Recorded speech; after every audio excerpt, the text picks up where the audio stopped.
So in the last video, you may have noticed I paused and didn't finish the last marginal revenue calculation down over here in this corner. And I didn't finish it for a reason, because I wanted to have a little break and come back to this video and give this topic its own video all by itself. And so the topic that I want to talk about here is why marginal revenue is positive. And really, I should say why marginal revenue is kind of like assumed to be positive. So assumed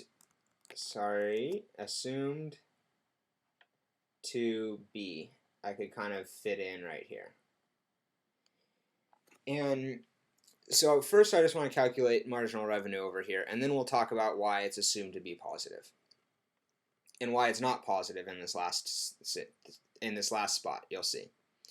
So we have, for making these last two units of sandwich, or these last two sandwiches, to be a little more normal, we have a total revenue of $20, and before we had a total revenue of $32.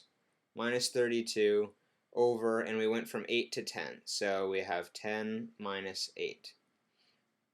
So 20 minus 32 is negative 12, and 10 minus 8 is 2, so we have negative 12 divided by 2, which will be negative 6.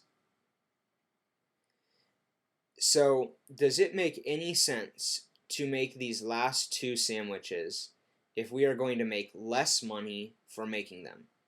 As a shop owner, I would rather have $32. This is what I want. I want $32, and I don't want this $20.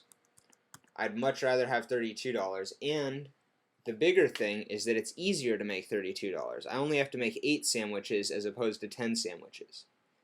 So we assume in economics that marginal revenue is always positive, because you would have to be an idiot to want to make these extra 2 sandwiches and make less money. It's easier to make more money, it's going to cost you less to make these 8 sandwiches, and it's just going to take less of your time. It's less to worry about, it's less hassle. So in economics, we always assume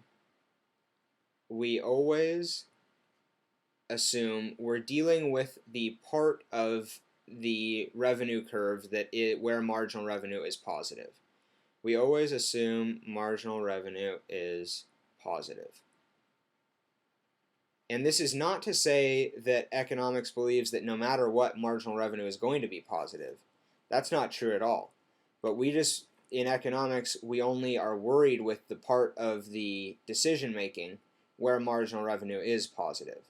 Because it's really, really simple to just say that no one's going to produce where marginal revenue is negative. So with that, I am going to end this video, and I'll see you in the next one.